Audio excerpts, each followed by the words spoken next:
Sometimes the most profound connections are born in moments when strangers become saviors, and a single act of courage can rewrite two incomplete stories into one whole. This video will tug at your heartstrings. Witness the incredible moment when a single dad's compassion and quick thinking turned a terrifying situation into a life-saving experience, leaving him with a lasting bond with a grateful mother and a newfound purpose.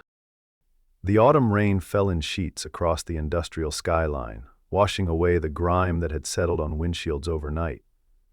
It was the kind of rain that made metal sing, and inside his weathered garage, Caleb Monroe could hear it drumming against the corrugated roof like distant applause. His hands, calloused and permanently stained with engine grease, worked methodically on the transmission of a 1998 Chevy. There was a certainty in fixing engines that Caleb found comforting. Problems had solutions, broken parts could be replaced, and, with enough patience, anything mechanical could be made whole again. People were different, people stayed broken. At 38, Caleb's face carried the quiet dignity of someone who had seen enough of life to respect its unpredictability. The fine lines around his eyes deepened when he smiled, which wasn't often these days. Not since Sarah. 5 years had passed since the medical error that took his wife. A routine procedure, they'd said. A complication no one could have foreseen. Except Caleb, with his military medical training, had known better. Palin had met his marrier in his... He'd recognized the symptoms too late, had rushed her to the hospital where professional courtesy and bureaucracy had cost precious minutes.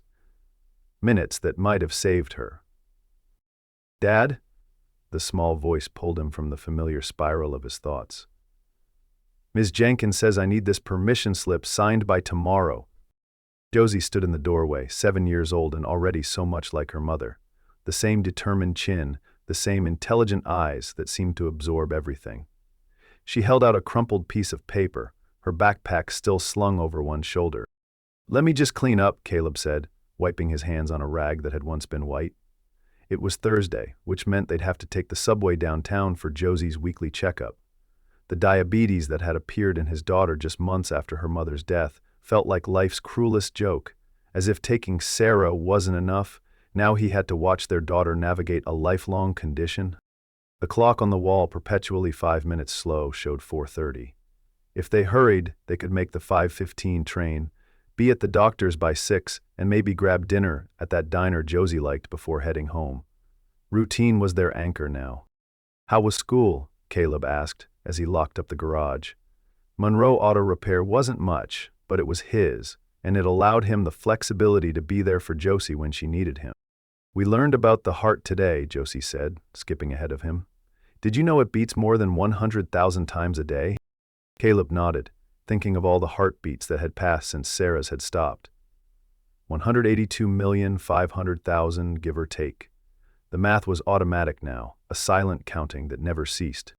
"And Mrs. Lee said my drawing was the best in class," Josie continued, unaware of her father's thoughts. "I drew our family, you, me, and Rufus." Rufus was the stuffed bear that had been with Josie since her first birthday, now missing an eye and sporting several amateur repair jobs courtesy of Caleb's inexpert sewing. The walk to the subway station was familiar, their footsteps in perfect sync. They passed the same landmarks, the Korean grocery with its bright fruit displays, the laundromat where the elderly Mr. Kwan always waved, the abandoned lot where wildflowers somehow persisted through the concrete cracks. Caleb had chosen this neighborhood after selling their suburban home. It was affordable, close to good schools, and, most importantly, far from the hospital where Sarah had died. The subway entrance loomed ahead, its fluorescent lights harsh against the deepening dusk. Josie gripped Caleb's hand tighter as they descended the stairs. She'd never liked crowds, and rush hour on the Blue Line meant they'd be standing most of the way. "Ticket check at the next station," the automated announcement chimed as they boarded. The car was packed, as expected. Caleb lifted Josie onto his hip, something he still did even though she was getting too big for it. She rested her head against his shoulder, her small fingers playing with the collar of his worn jacket. The familiar sway of the train, the background murmur of conversations, the occasional screech of metal on metal as they rounded corners. These were the rhythms of their Thursday afternoons. Caleb closed his eyes briefly, allowing himself a moment of weariness. That's when he heard it, a gasp, followed by a soft thud. His eyes snapped open. 3 seats away, a woman had slumped forward, one hand clutching her rounded belly, the other gripping the metal pole with white knuckles. Her face contorted in pain, beads of sweat forming along her hairline despite the car's chill. "Excuse me," Caleb said, already moving toward her, setting Josie down carefully. "Ma'am, are you all right?" The woman looked up, her eyes wide with fear. She shook her head, unable to speak through what Caleb immediately recognized as a contraction. Around them, passengers shifted uncomfortably, some pretending not to notice, others casting concerned glances before returning to their phones. "I think," the woman managed, her breath coming in short bursts. "I think the baby's coming.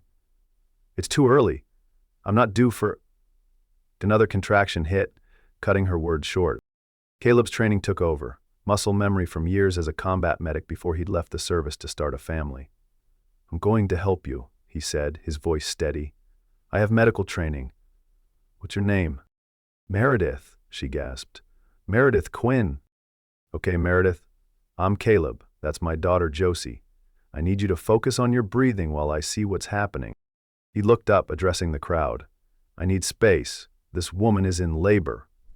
His authoritative tone, rarely used in civilian life, had an immediate effect. People stepped back, creating a small circle around them. An elderly woman offered her seat cushion, which Caleb gratefully accepted. "Josie," he called to his daughter, who stood frozen, watching with wide eyes. "Come here, sweetie. I need your help." Josie approached cautiously, her fear giving way to curiosity. "Remember how we practice for emergencies?" Caleb said, maintaining eye contact with Meredith while speaking to his daughter. "I need you to be my assistant. Can you hold the lady's hand and tell her to breathe like we do in our counting game?" Josie nodded solemnly, taking Meredith's trembling hand in both of hers. "You have to breathe in for 4 counts, then out for 4, she instructed, her childish voice somehow soothing in the chaos. "Like this, see? 1, 2, 3, 4. Caleb quickly assessed the situation. The contractions were coming too quickly, and from Meredith's reactions, he could tell the baby was well on its way. The train lurched to a stop, and he made a split-second decision. "Conductor," he called out, "we need medical assistance, woman in labor." But the doors closed, and the train resumed its journey. The next stop was 7 minutes away. "The baby's not waiting," Meredith whispered, her face pale. "I can feel it." Caleb removed his jacket, spreading it on the floor. "I'm going to help you lie down," he said, his hands gentle but firm as he guided her. "Josie, keep holding her hand. That's my brave girl." A businessman reluctantly offered his briefcase as a pillow. A college student handed over an unopened bottle of water. A nurse, coming off a 12-hour shift, pushed through the crowd to kneel beside Caleb. "Labor and delivery, 5 years, she said by way of introduction. "What can I do?" "Help me keep her calm and monitor contractions," Caleb replied, grateful for the reinforcement. "The baby's crowning." Time seemed to compress in the swaying car. Meredith's cries mingled with the train's rhythmic clacking. Josie counted breaths steadily, her small face a picture of concentration. Caleb's world narrowed to the task at hand. Gentle encouragement, careful guidance, hands steadied despite the train's motion. "A more push," he urged, as the train began to slow for the next station. "You're doing great, Meredith. One more." With a final, powerful effort, Meredith pushed, and in that moment a new life entered the world. Messy, loud, and perfect. A boy, his angry cries filling the subway car as Caleb quickly wiped his face and wrapped him in a clean shirt offered by another passenger. "You have a son," Caleb said, placing the tiny bundle on Meredith's chest just as the doors opened at Park Street Station. The waiting paramedics rushed in, taking over with practiced efficiency. As they prepared to transfer Meredith and her newborn to a stretcher, she caught Caleb's hand. "Your name," she said, her voice weak but insistent. "Please, I need to thank you properly." But the paramedics were already moving, the crowd was shifting, and Josie was tugging at his hand, concerned about being late for her appointment. The moment slipped away. "It's okay," Caleb said, though Meredith likely couldn't hear him anymore. "You take care of that boy." As the crowd dispersed, conversations buzzing with excitement over the unexpected drama, Caleb noticed his khaki handkerchief had fallen beside where Meredith had lain. It was stained now, but the embroidered C. Monroe in the corner remained visible, a small piece of himself left behind with the woman whose life had briefly intersected with his. "There, Dad," Josie's voice pulled him back to the present. "Are we still going to the doctor?" Caleb nodded, guiding her through the station, his mind still processing what had just happened. Neither of them noticed the news crew arriving, alerted by tweets about the subway birth. Neither of them heard the whispers that the woman was Dr. Meredith Quinn, the renowned neurosurgeon whose groundbreaking work on pediatric brain trauma had been featured in medical journals around the world. By the time Caleb and Josie emerged from the doctor's office an hour later, the story was already trending.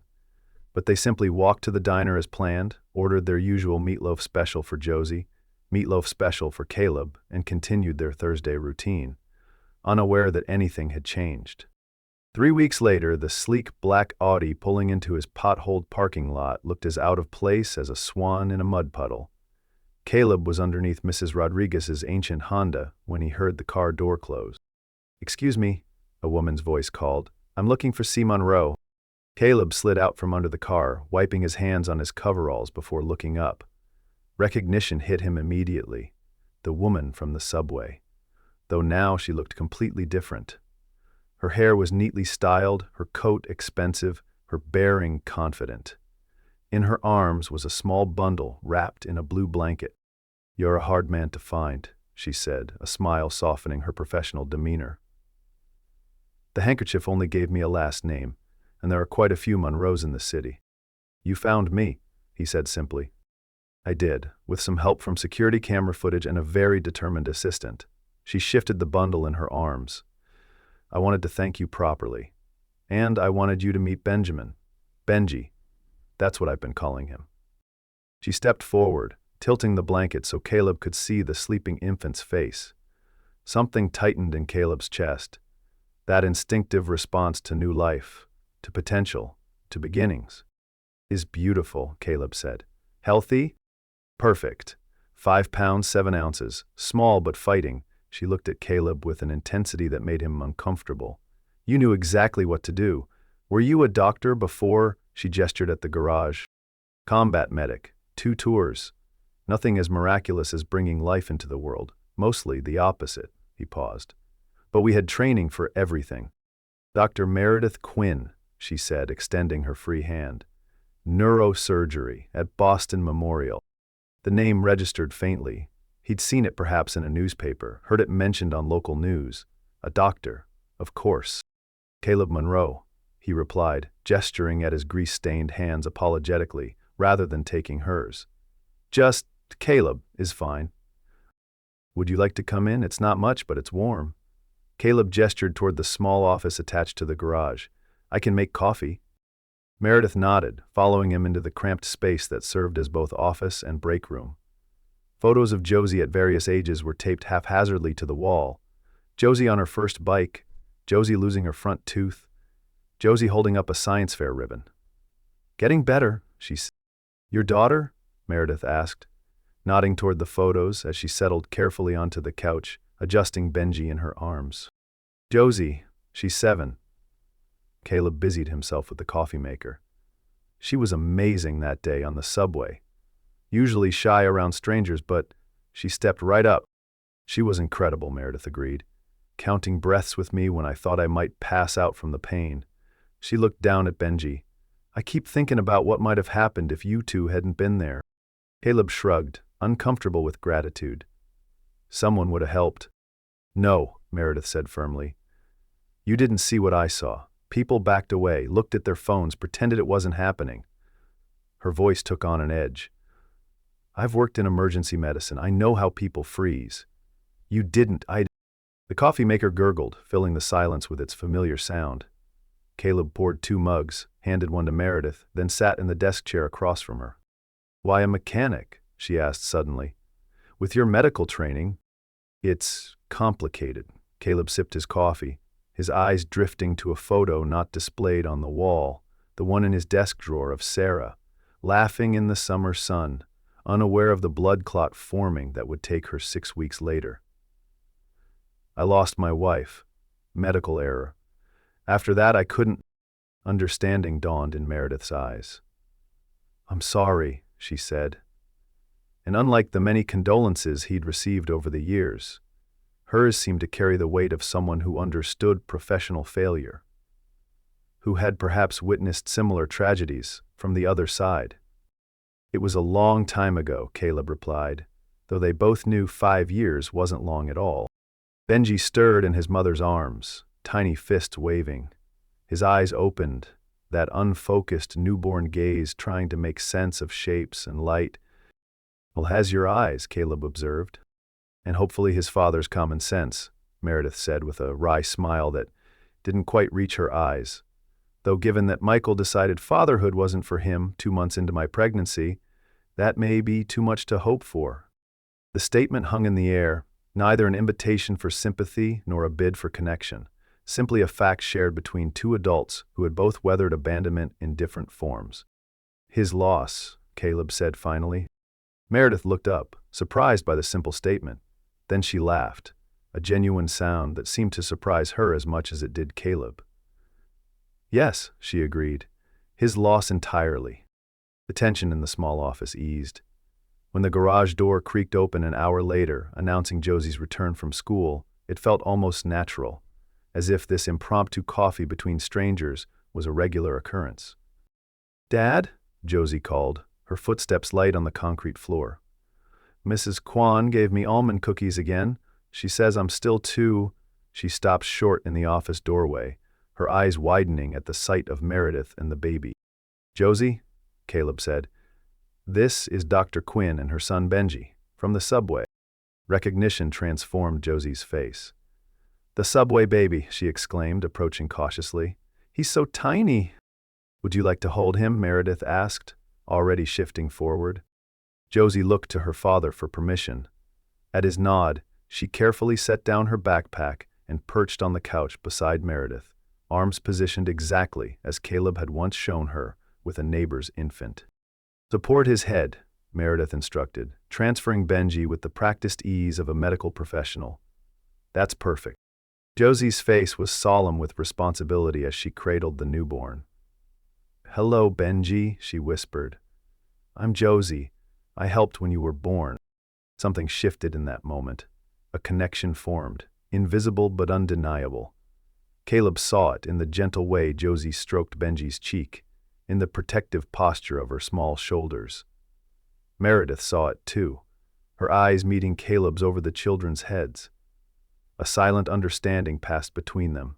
This moment mattered, though neither could have explained exactly why. We're having pizza for dinner, Josie announced. Tuesday's pizza night. You could stay if you want. The guileless invitation hung in the air. Caleb started to form a polite excuse to save Meredith from having to decline, but she spoke first. I'd like that, she said softly, if it's all right with your dad. And somehow it was. That night in their small apartment, they shared pizza while Benji slept in a makeshift bassinet. They talked about everything and nothing. Josie's science project, the classic car Caleb was restoring in his spare time, Meredith's plans after maternity leave. It felt ordinary, it felt right. What began as a courtesy call transformed gradually into something neither of them had anticipated. Coffee at his garage became lunch at the diner. Weekend afternoons at the park, where Josie pushed Benji's stroller with determined concentration. They were careful, both of them, to maintain the fiction that this was about the children. Josie's attachment to Benji, Benji's need for positive male influence. 2 months into this undefined relationship, Meredith extended an invitation that changed everything. Arter's Market? I'm hosting a small gathering, she said, as they watched Josie help Benji grasp a plush toy. To celebrate Benji's first months and my return to surgery. Just colleagues, a few friends, nothing fancy. The hesitation in her voice belied the casual description. I'd like you and Josie to come. Caleb looked up from the stroller he was adjusting. Us. Of course, Meredith said, a faint flush coloring her cheeks. Benji wouldn't understand if his two favorite people weren't there. We'll be there, he said simply. On Saturday evening, Caleb stood before his bedroom mirror, adjusting the collar of his only dress shirt, white, slightly yellowed at the edges from infrequent use. Josie sat on his bed, already dressed in her Christmas dress, though it was only October, swinging her feet as she watched him struggle with a tie he hadn't worn since Sarah's funeral. "Do I look okay?" he asked, more to himself than to his daughter. "You look handsome," Josie declared with the absolute confidence of a 7-year-old. "Like a prince in the books."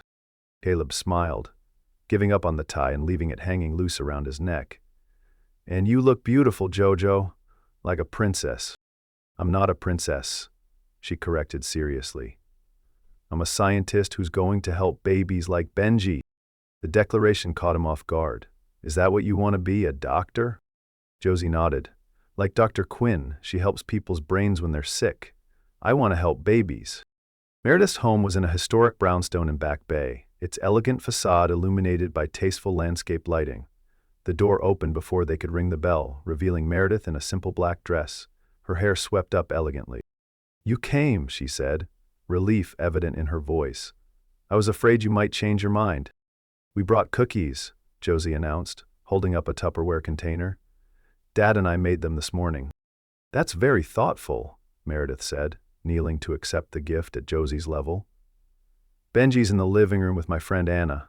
He's been fussy all day. I think he was waiting for you." Josie needed no further encouragement, darting past Meredith into the house, leaving the adults alone in the doorway. "You look," Caleb started, then faltered, unsure of the right word. "Different?" Meredith suggested with a self-conscious smile. "Beautiful," Caleb finished. "But yes, different too." "Your tie," she said, reaching for the loose ends hanging around his neck. "May I?" He nodded, standing still as her fingers worked deftly, completing the knot he'd abandoned. The moment stretched between them, laden with unspoken words. As Caleb followed her into the elegantly appointed living room, home was the last thing he felt. The space was immaculate, filled with artwork that probably cost more than his annual income, furniture that looked like it belonged in a magazine. And the people? A dozen or so guests in expensive attire, holding wine glasses and engaging in conversations punctuated with knowing laughter. What followed was a blur of names and titles: department heads, attending physicians, a hospital board member. Each greeting was polite but tinged with an unspoken question. Who is this man and why is he here? Caleb answered their inquiries about his work with brief responses, watching their interest fade when they learned he was just a mechanic. He excused himself after 15 minutes of increasingly strained conversation, retreating to the corner, where Josie was still captivated by Benji. The baby had grown so much in 2 months, his features becoming more defined, his gaze more focused. "So you're the subway hero," a voice said beside him. Caleb turned to find a man in his 40s, martini in hand, eyeing him with undisguised curiosity. "Marcus Chen, cardiothoracic. Meredith and I were residents together." "Caleb Monroe," he replied, shifting Benji to extend a hand. "And I'm not a hero, just happened to be there." "Modest, too," Marcus said with a smile that didn't reach his eyes. "Meredith speaks highly of you. Says you were a medic?" "2 tours. Afghanistan, mostly."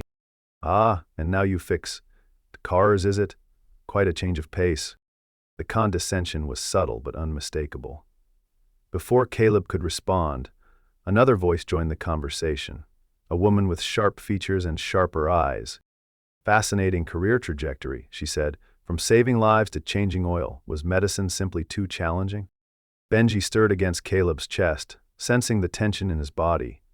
Across the room, Josie was now sampling appetizers, chatting animatedly with an elderly couple who seemed charmed by her enthusiasm. "I find engines more honest," Caleb said quietly. "They don't pretend to be something they're not." The woman raised an eyebrow, about to respond when Marcus cut in. "I'm sure Meredith appreciates having someone practical in her life right now. Single motherhood can be so demanding, especially for someone with her responsibilities." "If you'll excuse me," Caleb said, his voice tight. I should check on my daughter. Is everything all right? Meredith asked, appearing beside them, concern evident in her expression. Fine, he said, too quickly. Just a bit out of my element. Understanding dawned in her eyes. Marcus and Stephanie? She said. Not a question. I should have warned you about them. They're brilliant surgeons but terrible human beings. Despite himself, Caleb smiled at her candor. I've faced worse in combat. Let's get out of here, Meredith said suddenly. This was a mistake, not having you here. That's the most right thing about tonight. But this whole event, it's not me. Not anymore. It is you, Caleb corrected gently. Part of you, the distinguished Dr. Quinn, pioneering neurosurgeon. That's real. So is the woman who sits on your garage couch drinking coffee from a chipped mug, she countered. The woman who's learned to change diapers one-handed while eating cold pizza. The difference is, Caleb said, that woman seems happy. The moment stretched between them, both aware of a threshold they were approaching. Then from inside came the sound of a baby's cry, breaking the spell. One Tuesday afternoon 2 months later, Josie had an episode at school. Her blood sugar dropped during gym class, and she was rushed to Boston Children's Hospital. By chance, Meredith was consulting there when the ambulance arrived. Caleb burst into the emergency department, wild-eyed and desperate. My daughter, Josie Monroe. They brought her in by ambulance. Mr. Monroe, a firm voice cut through his panic. He turned to find Meredith striding toward him, her white coat flapping. Come with me. They reached a curtained bay where Josie lay small and pale on a gurney, an IV in her arm, monitors beeping steadily beside her. Her eyes fluttered open as Caleb approached. Daddy? Her voice was weak, confused. I was running, and then the room went all funny. I know, sweetie, Caleb said, taking her hand carefully. You had a low blood sugar episode, but you're going to be okay. Dr. Quinn helped me, Josie said, her gaze shifting to Meredith. She was here when I got scared. Hours later, with Josie sleeping peacefully in a hospital bed they'd keep overnight for observation, Caleb and Meredith sat side by side in uncomfortable visitor chairs. I can't lose her, he said quietly, staring at Josie's small form. After Sarah, she's everything. You're not going to lose her, Meredith replied, her voice gentle but firm. Her diabetes is manageable, and you're the most capable father I've ever met. Thank you, Caleb said, his voice rough with emotion. For being there when she needed someone. When I couldn't be. That's what we do, isn't it? Meredith replied softly. We're there for each other, for the children, for... She hesitated, then finished. For the people we love. The word was deliberate, an offering laid between them. Caleb looked up, meeting her eyes, seeing in them the same certainty he felt growing in his own heart. Yes, he agreed simply. That's what we do. Winter melted into spring. Benji's first birthday approached, marking nearly a year since that fateful day on the subway. Meredith insisted on hosting a small celebration in her backyard. Just us, she said, the 4 of us. That's all we need. The day dawned bright and clear, perfect weather for the picnic they'd planned. Benji had finally succumbed to the excitement of the day, napping against Caleb's chest. Josie was carefully collecting acorns nearby, explaining her scientific classification system to herself in a whispered monologue. I can't believe it's been a year, Meredith said softly, gazing at her son's sleeping face. Sometimes it feels like that day on the subway was another lifetime, and sometimes it feels like yesterday. The day everything changed, Caleb agreed. For all of us. Meredith shifted closer, her shoulder touching his, her hand coming to rest lightly on Benji's back beside Caleb's. I've been thinking about the future lately. Oh? Caleb tried to keep his tone casual, though his heart rate picked up. I've been offered a position heading a new pediatric neurosurgery center, she said. It's a joint venture between Boston Children's and Mass General. More administrative than surgical, more reasonable hours. That sounds perfect for you, Caleb said, genuinely pleased for her. Congratulations. I've also been looking at houses, she said. Outside the city. Something with a yard for the kids. Maybe, she hesitated, then finished in a rush. Maybe a garage or workshop space. Caleb's breath caught in his throat. Meredith, I'm not asking for answers today, she said quickly. I'm just opening a door, suggesting a possibility. I've been thinking about the future too, Caleb admitted, about what it might look like for all of us. Meredith's hand found his, their fingers intertwining in what had become a familiar gesture of connection. And what do you see? She asked, her voice barely above a whisper. I see Benji's second birthday. And his third. I see Josie helping him learn to read. I see Sunday mornings and homework at the kitchen table and Christmas mornings. He paused, gathering courage. I see you. Always you. Tears gathered in Meredith's eyes, but her smile was radiant. That's what I see too, she said. All of it. Josie looked up from her acorn project, watching them with a child's intuitive understanding of significant moments. Are we going to live together? She called across the yard, her directness cutting through adult hesitation. Because Benji needs his sister close by. That's me, she added, in case there was any confusion. Caleb and Meredith exchanged startled glances, then broke into laughter that startled Benji fully awake. He blinked up at them, confused by the sudden noise, then joined in with his own bubbly giggle. What do you think, little man? Caleb asked, lifting Benji to eye level. Would you like that? All of us together?